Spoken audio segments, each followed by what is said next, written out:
So hello everyone, नमस्कार साथियों। स्वागत है आप सभी का एक बार फिर से डेली करंट अफेयर्स की क्लास में। और आज साथियों आप लोगों की 18 सितंबर, और आज हम सभी 18 सितंबर से बनने वाले जितने भी मोस्ट इंपोर्टेंट करंट अफेयर्स के प्रश्न बने, इन सभी प्रश्नों को दोस्तों हम लोग एक्स्ट्रा फैक्टर सहित और डिटेल के साथ कवर करेंगे। तो चलिए साथियों, बिना किसी देरी के हम लोग क्लास को शुरू करते हैं। लेकिन साथियों उससे पहले एक बार मैं आपको 17 सितंबर के करंट अफेयर्स को क्विकली रिवीजन करा देता हूँ मात्र 2 मिनट के अंदर। उसके बाद हम लोग आज के क्वेश्चनों की ओर बढ़ेंगे। तो जैसा कि साथियों लास्ट क्लास के अंदर मैंने आप लोगों को पढ़ाया था कि अभी फॉर्मूला 1 जो रेसिंग है, अजरबैजान ग्रैंड प्री, इसका खिताब अपने अभी किसने जीता था? तो मैकलारेन ड्राइवर नाम है जिनका ऑस्कर पियास्ट्री। और ऑस्कर पियास्ट्री ने साथियों formula 1 racing Hungary grand pre का भी खिताब जीता था 2024 का।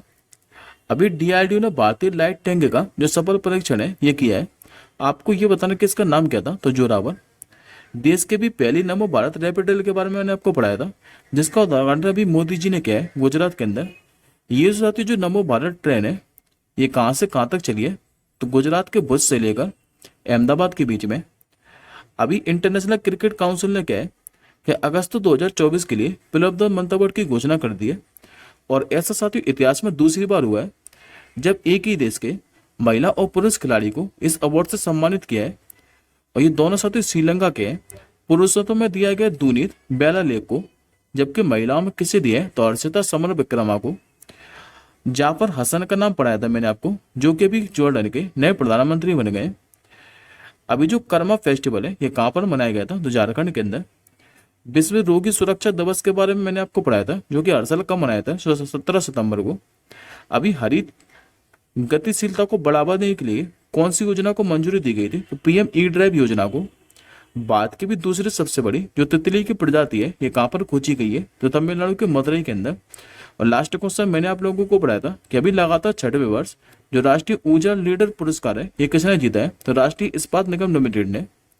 आई होप साथियों को 17 सितंबर के सारे करंट अफेयर्स के प्रश्न क्लियर होंगे। अब हम लोग आज के क्वेश्चनों की ओर बढ़ते हैं। तो आज का साथियों का जो पहला क्वेश्चन है ये पुरस्कार से संबंधित रहने वाला है। आप लोगों से पूछ रहा है कि 76वां जो एमी पुरस्कार समारोह है इसका जो आयोजन है ये कहां पर किया गया था? तो पहले तो साथियों इस क्वेश्चन का आप लोग आंसर जान लीजिए। ये किया गया था अमेरिका के लॉस एंजलिस के अंदर। करेक्ट आंसर होगा ऑप्शन नंबर ए। देखिए साथियों जो 76वें प्राइम टाइम एमी अवार्ड है इसमें जो शोगन है इसने सबसे ज्यादा 14 अवार्ड जीते हैं। और ये जो एमी पुरस्कार है ये किसके द्वारा प्रदान किए जाते हैं? तो international academy of television arts and science के द्वारा। और पहली बार ये पुरस्कार कब दिए गए थे? तो 1949 के अंदर।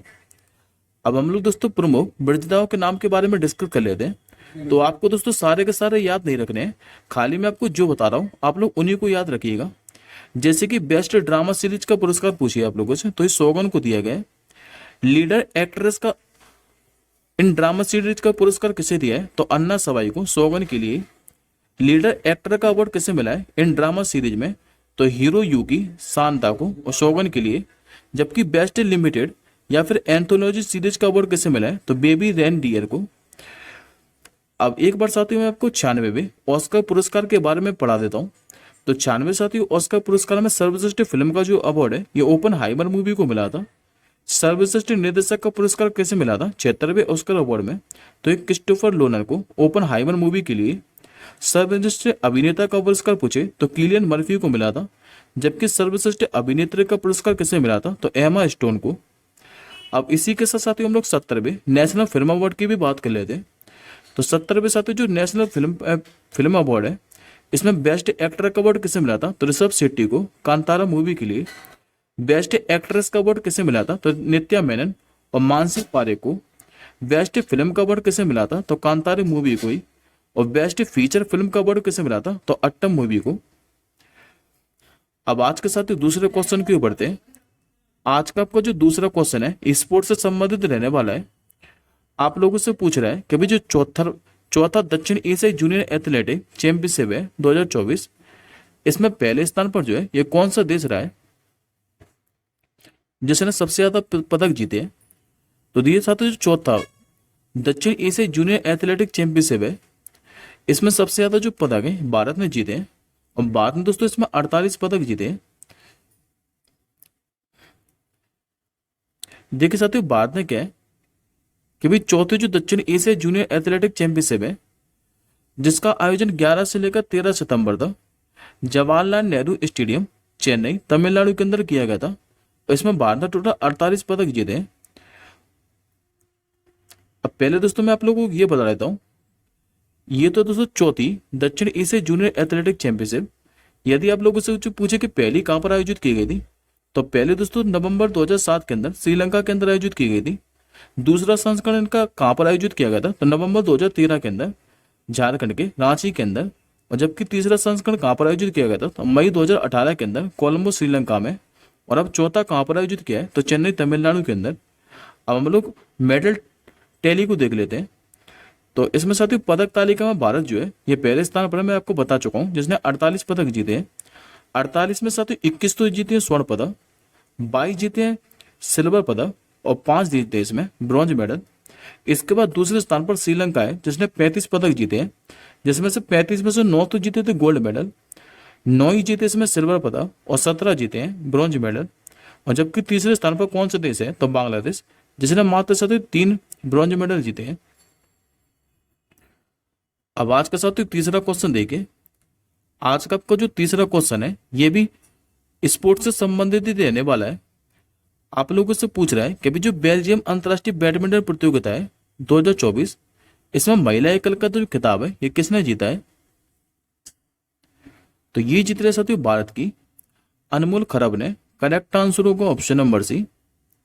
देखिए साथियों, ये जो अनमोल खरब है, इनके ये करियर का पहला अंतर्राष्ट्रीय बैडमिंटन का खिताब है, और अनमोल ने डेनमार्क की अमाली सुल्ज को हराकर यह खिताब जीता है।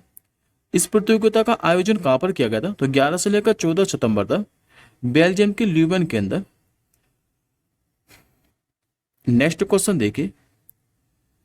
इस क्वेश्चन पे भी साथियों स्टार मार्क कर लीजिए, हो सकता है आपको किसी न किसी एग्जाम में देखने को मिल जाए क्वेश्चन। अभी बात ना टाइफून जो यागी है, इससे प्रभावित देशों की मदद के लिए कौन सा ऑपरेशन लॉन्च किया है, तो अभी साथियों भारत ने जो है ये ऑपरेशन सद्भाव लॉन्च किया है। करेक्ट आंसर होगा ऑप्शन नंबर ए। दरअसल साथियों भी भारत ने कहा है कि टाइफून यागी से प्रभावित जो 3 देश हैं, एक तो म्यांमार, दूसरा लाओस और तीसरा वियतनाम, इन तीनों की मदद के लिए अभी ऑपरेशन सद्भाव लॉन्च किया है। और इसके तहत साथियों इन देशों को क्या है कि सूखा राशन, कपड़े और दवाओं से 10 टन क्या है की सहायता नौसैनिक जहाज से जो INS सतपुड़ा है ये म्यांमार भेजी गई है। जबकि बाकी के दो देश हैं लाओस और वियतनाम, इनकी मदद के लिए साथियों भारतीय वायुसेना का जो C-70 सैन्य विमान है ये लाओस तक 10 टन राहत सामग्री पहुंचाएगी, जबकि वियतनाम को 35 टन सहायता सामग्री पहुंचाएगी। अब बात करते हैं दोस्तों हम लोग टाइफून यागी के बारे में। तो इस साथियों जो टाइफून यागी है दक्षिण चीन सागर में विकसित हुआ था, और इसे वर्ष बैरल के बाद दुनिया का दूसरा सबसे शक्तिशाली उष्ण कटिबंधीय चक्रवात माना जा रहा है। जबकि साथियों इस टाइफून यागी का नाम किसने दिया था, तो याद रखेंगे आप लोग, इसका जो नाम है ये जापान ने दिया है। अब ये दोस्तों ऑपरेशन से संबंधित क्वेश्चन है, तो एक बार आप लोग आज के ज्ञान के अंदर देखिए। जैसे कि साथियों अभी चक्रवात से प्रभावित जो म्यांमार है, इसकी सहायता के लिए कौन सा ऑपरेशन चलाया था भारत ने, तो याद रखेंगे ऑपरेशन करुणा। यूक्रेन में फंसे अभी भारतीयों को वापस लाने के लिए कौन सा ऑपरेशन चलाया गया था, तो इस ऑपरेशन का नाम था साथियों ऑपरेशन गंगा। अफगानिस्तान में फंसे अभी भारतीयों को वापस लाने के लिए कौन सा ऑपरेशन चलाया गया था, तो ऑपरेशन देवी शक्ति। हेती से भारतीयों को निकालने के लिए कौन सा ऑपरेशन चलाया गया था, तो इस ऑपरेशन का नाम था ऑपरेशन इंद्रावती। अभी युद्धग्रस्त जो सूडान है यहां से अपने नागरिकों को बाहर निकालने के लिए भारत ने कौन सा ऑपरेशन चलाया था, तो ऑपरेशन कावेरी। और तुर्की और सीरिया में अभी आए भूकंप में मदद के लिए भारत के द्वारा कौन सा ऑपरेशन चलाया गया था, तो ऑपरेशन दोस्त। अब आज का साथियों 5वां क्वेश्चन देखिए। आज का आप लोगों से 5वां क्वेश्चन पूछ रहा है कि अभी किस देश ने तापी गैस पाइपलाइन परियोजना पर अपने हिस्से का जो कार्य है ये शुरू करने की घोषणा की है, तो इस देश का नाम है साथियों अफगानिस्तान देश। सही आंसर होगा ऑप्शन नंबर डी। दरअसल तो ये अफगानिस्तान की क्या है कि तालिबान सरकार ने जो तापी गैस पाइपलाइन परियोजना थी, इस पर 10 अरब डॉलर के अपने हिस्से का कार्य शुरू करने की घोषणा की है। क्योंकि साथियों अफगानिस्तान में क्या है कि राजनीतिक अस्थिरता के कारण परियोजना में लगातार देरी हो रही थी। और तापी का साथियों जो नाम है, ये 4 देशों की होकर गुजरेगी ये तापी पाइपलाइन। और 4 देश कौन कौन से हैं? तो एक तो तुर्कमेनिस्तान, दूसरा अफगानिस्तान, तीसरा पाकिस्तान और चौथा है भारत। तो इसलिए इस पाइपलाइन को तापी नाम दिया है। इस पाइपलाइन की जो लंबाई है ये 1814 किलोमीटर है और इसे ट्रांस अफगानिस्तान पाइपलाइन के रूप में भी जाना जाता है। अब परियोजना के माध्यम से कह सकते हो कि जो तुर्कमेनिस्तान, अफगानिस्तान, पाकिस्तान और भारत है, यहां से सालाना 33 बिलियन क्यूबिक मीटर गैस स्थानांतरित की जाएगी। और इस परियोजना का यदि आप लोगों से शिलान्यास पूछे ये कब किया गया था, तो 13 दिसंबर 2015 को तुर्कमेनिस्तान में, जिसे वर्ष 2019 तक पूरा किया जाना था। लेकिन इसमें क्या है कि राजनीतिक अस्थिरता के कारण लगातार देरी हो रही थी। अब परियोजना के तहत साथियों भारत एवं पाकिस्तान क्या है कि प्राकृतिक गैस का 42% हिस्सा यूज करेगा, जबकि अफगानिस्तान जो है ये 16% गैस खरीदेगा इस पाइपलाइन के माध्यम से। एक बार मैं आपको मैप के माध्यम से भी समझा देता हूँ ये तापी पाइपलाइन कहाँ से गुजरने वाली है। तो ये साथियों देखिए तुर्कमेनिस्तान से गुजरेगी, अफगानिस्तान के हेरात से होकर, इधर पाकिस्तान के मुल्तान से होकर बाद के फाजिल्का तक जाएगी ये तापी पाइपलाइन। अगला क्वेश्चन देखिए, इसके साथ छठवां क्वेश्चन देखिए। आज का छठवां क्वेश्चन आप लोगों से पूछ रहा है कि हाल ही में भी भारत का पहला जो एरोस्पाइक रॉकेट है इंजन, इसका जो सफलतापूर्वक परीक्षण है ये किसने किया है? तो इसका नाम है साथियों स्पेसफील्ड। करेक्ट आंसर होगा ऑप्शन नंबर डी। दरअसल साथियों जो स्पेसफील्ड है इसने भी भारत के पहले एरोस्पाइक रॉकेट इंजन का क्या है सफलतापूर्वक परीक्षण किया है। अच्छा, इसका परीक्षण किया कहाँ से? तो कर्नाटक साथियों चित्रदुर्ग जिले से। और इंजन का यदि आप लोगों से आकर पूछे तो 168 mm है। अभी दोस्तों बात के पहले से संबंधित क्वेश्चन है, तो एक बार आप लोग एडिशनल इन्फॉर्मेशन में देखिए। जैसे कि दोस्तों मैंने आपको पढ़ाया था कि भारत का पहला 3D रॉकेट ये किसने बनाया था? तो अग्निकुश कॉस्मोस ने। और इसका नाम क्या था? तो अग्निबाण। भारत का भी पहला निजी तौर पर तैयार रॉकेट जिसका नाम विक्रम एस, ये किसने बनाया था? तो स्काईरूट एरोस्पेस ने, जो कि हैदराबाद के अंदर है।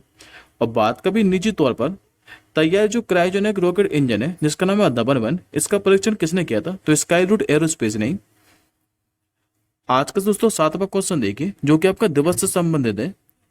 आप लोगों से पूछ रहा है कि विश्व जो बांस दिवस है यानी कि वर्ल्ड बैम्बू डे, ये प्रतिवर्ष किस तारीख को मनाया जाता है? तो ये दिवस साथियों प्रतिवर्ष 18 सितंबर को मनाया जाता है। करेक्ट आंसर होगा ऑप्शन नंबर बी। अच्छा दोस्तों, इस दिवस को मनाने का उद्देश्य क्या है? तो बांस के लाभों के बारे में जागरूकता बढ़ाना और रोजमर्रा के उत्पादों में इसके उपयोग को बढ़ावा देना। विश्व बैम्बू संगठन जो है इसने 18 सितंबर को बैंकॉक में 2009 के अंदर आयोजित 8वीं जो विश्व बांस कांग्रेस है इसी के द्वारा इस दिवस को घोषित किया था। और हर साल किसी न किसी विषय के साथ मनाया जाता है। तो 2024 के लिए इसकी थीम क्या है? तो अगली पीढ़ी का बांस, समाधान, नवाचार और डिजाइन, ये 2024 के लिए वर्ल्ड बैम्बू डे की थीम है।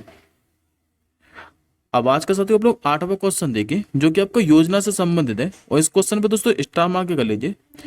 इसी योजना के माध्यम से दोस्तों मैं आपको पिछले 6 महीने के अंदर मैंने आपको जितनी भी योजना पढ़ाई है वो आज मैं आपको सारी रिवाइज कराऊंगा, तो सभी को ध्यान से देखिएगा। पहले आप लोग इस क्वेश्चन का आंसर कीजिए कि अभी किस राज्य सरकार ने जो उपवन योजना है इसकी शुरुआत की है? तो ऐसा करने वाले साथियों जो राज्य सरकार बनी है ये बनी अभी उत्तर प्रदेश सरकार। करेक्ट आंसर होगा ऑप्शन नंबर सी। दरअसल उत्तर प्रदेश सरकार ने कहा है कि शहरी क्षेत्रों को भी हरा भरा करने के लिए इस उपवन योजना की शुरुआत की है। अब बात करते साथियों हम लोग उत्तर प्रदेश के बारे में। तो उत्तर प्रदेश का जो गठन है ये 26 जनवरी 1950 को हुआ था। मुख्यमंत्री आप सभी जानते हैं जो कि योगी आदित्यनाथ जी, राज्यपाल यहाँ की आनंदीबेन पटेल और राजधानी क्या है? तो लखनऊ। यहाँ पे साथियों अगर लोकसभा की सीटें पूछे आप लोगों से तो ये 80, राज्यसभा की सीटें यहाँ पर साथियों 31, जबकि विधान परिषद की सीटें कितनी है? तो 100, विधानसभा की सीटें यहाँ पर कितनी है? तो 404, और जबकि जिलों की संख्या कितनी है यहाँ पर? तो 75। अब एक बार साथियों आप लोग आज के ज्ञान के अंदर देखिए ये सारी की सारी योजनाएं जो कि मैंने आपको पिछले 6 महीने के अंदर पढ़ाई है। अभी किस राज्य सरकार ने तमिल जो पुदबल योजना है इसका शुभारंभ किया था, तो ये क्या सर तमिलनाडु सरकार ने। किस राज्य सरकार ने अभी माँ बाउचर योजना की शुरुआत की थी, ये की थी राजस्थान सरकार ने। और मुख्यमंत्री युवा उद्यमी जो विकास अभियान है इसकी शुरुआत किसने की थी, तो उत्तर प्रदेश सरकार ने। किस राज्य के मुख्यमंत्री ने अभी माइया सम्मान योजना की शुरुआत की थी, तो ये शुरुआत की थी सर झारखंड सरकार ने। मुख्यमंत्री राजीव गांधी सिविल अवस्थम योजना का जो शुभारंभ है ये किसने किया था, तो ये क्या था तेलंगाना सरकार ने। श्रमिक बसेरा योजना का जो शुभारंभ है ये किसने किया था, तो ये क्या था गुजरात सरकार ने। अभी कृषि ऋण जो माफी योजना है इसकी घोषणा किसने की थी, तो ये की थी तेलंगाना सरकार ने। नमक पोषण योजना का शुभारंभ किसने किया था, तो उत्तराखंड सरकार ने। किस राज्य सरकार ने अभी न्याय दिलाने के लिए पहली गवाह संरक्षण योजना की शुरुआत की थी, तो ये कितने तो असम सरकार ने। किस राज्य सरकार ने अभी सुभद्रा योजना का अनावरण किया था, तो ये क्या दोस्तों ओडिशा सरकार ने। मुख्यमंत्री जो सुख शिक्षा योजना है इसका शुभारंभ किसने किया था, तो हिमाचल प्रदेश सरकार ने। और अभी भी दोस्तों मैंने आपको रिसेंटली पढ़ाई है कि अभी जो वृंदावन ग्राम योजना है और गीता भवन परियोजना इसको मंजूरी किसने दी है, तो मध्य प्रदेश सरकार ने। अब आज का साथ आप लोग 9वां क्वेश्चन देखिए जो कि आपका अपॉइंटमेंट से संबंधित है। और ये साथ ही वन लाइनरी क्वेश्चन है। आप लोगों से पूछ रहे हैं कि भी कोलकाता के जो नए पुलिस कमिश्नर है ये अभी कौन बने हैं। तो देखिए साथियों अभी क्या है कि पश्चिम बंगाल के जो मुख्यमंत्री हैं ममता बनर्जी, इनको क्या है कि इससे पहले कोलकाता के जो पुलिस कमिश्नर थे विनीत गोयल इन्होंने इस्तीफा दे दिया है। और इसके बाद अब जो कोलकाता के नए पुलिस कमिश्नर बन चुके हैं ये बने मनोज कुमार वर्मा। करेक्ट आंसर होगा आपको ऑप्शन नंबर ए। ये रहे साथियों के सामने इमेज में मनोज कुमार वर्मा जो कि 1998 बैच के आईपीएस अधिकारी हैं।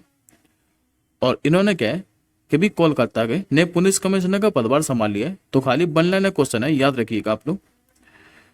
ये साथी आपका आज का आखिरी क्वेश्चन है और ये दोस्तों आज की क्लास का सबसे मोस्ट सुपर इंपॉर्टेंट क्वेश्चन है। इस क्वेश्चन पे आप लोग डबल स्टार मार्क कर लीजिए। ये क्वेश्चन आप लोगों को डेफिनेटली एग्जाम में देखने को मिलेगा। आप लोगों से पूछ रहा है कि अभी किस देश ने 5वीं बार जो एशियाई चैंपियनशिप ट्रॉफी है ये भी जीती है। तो ये ट्रॉफी साथियों अपने प्यारे भारत ने जीती है, इसलिए ये क्वेश्चन काफी ज्यादा इंपॉर्टेंट है। करेक्ट आंसर होगा आपको ऑप्शन नंबर ए। दरअसल भारतीय पुरुष हॉकी टीम ने क्या है कि एशिया चैंपियनशिप ट्रॉफी 2024 जीत ली है। और भारत ने साथियों मेजबान देश चीन को ही हराया है। एशिया चैंपियनशिप ट्रॉफी की यदि आप लोगों से पूछे कि सबसे सफल टीम कौन है, तो साथियों भारत की हॉकी टीम ही है। और भारत ने 5 बार ये खिताब जीता है। हालांकि साथियों इससे पहले भारत ने जो है ये 2011, 2016, 2018 और आखिरी टाइम 2023 में भी जीता था मलेशिया को हराकर। और अब 2024 में भी क्या है कि भारत ने ही जीत लिया है। इसके बाद दूसरी जो सबसे सफल टीम है ये पाकिस्तान है जिसने 3 बार ये ट्रॉफी अपने नाम की है। जबकि तीसरी कौन सी है, तो दोस्तों दक्षिण कोरिया है जिसने 1 बार इस ट्रॉफी को अपने नाम किया है। और एक क्वेश्चन दोस्तों और याद रखिएगा, हालांकि मैं स्लाइड में टाइप नहीं कर पाया हूं। अभी दिल्ली के साथ जो मुख्यमंत्री थे अरविंद केजरीवाल इन्होंने अपने पद से इस्तीफा दे दिया है। और इसके बाद साथ जो अतिशी हैं इन्होंने अभी दिल्ली के नए मुख्यमंत्री का पदभार संभाल लिया। तो याद रखिएगा मैं इस क्वेश्चन के बारे में आपको कल पढ़ा दूंगा। तो खाली आप लोग याद रखिएगा कि अभी दिल्ली के नए मुख्यमंत्री कौन बन चुके हैं, तो अतिशी। ये आज का साथ आपका क्वेश्चन ऑफ द डे आप लोगों से पूछ रहा है कि भी मोहम्मद गाजी जिलानी है इनको किस देश का नया प्रधानमंत्री नियुक्त किया गया है। इस क्वेश्चन का आंसर साथ आप लोग कमेंट बॉक्स के अंदर बताइएगा। और इस क्लास के साथ जो पीडीएफ है ये आप लोग रिवीजन के लिए हमारे टेलीग्राम ग्रुप से डाउनलोड कर सकते हैं। और टेलीग्राम ग्रुप पर इस क्लास के साथ मैं दोनों फॉर्मेट में आपको पीडीएफ प्रोवाइड कराता हूँ। तो आप लोग वन लाइनर फॉर्मेट में अगर डाउनलोड करना चाहें तो वन लाइनर फॉर्मेट में डाउनलोड कर सकते हैं। और यदि आप लोग ओल्ड फॉर्मेट में डाउनलोड करना चाहें यानी कि इसी फॉर्मेट के अंदर, तो इस फॉर्मेट में भी आपको पीडीएफ मिल जाएगी हमारे टेलीग्राम ग्रुप पे। वो भी फ्री ऑफ कॉस्ट रहने वाली है, तो आप लोग डाउनलोड कर सकते हैं। अब हम जल्दी मिलेंगे नेक्स्ट क्लास के साथ ही, तब तक के लिए जय हिंद, वंदे मातरम।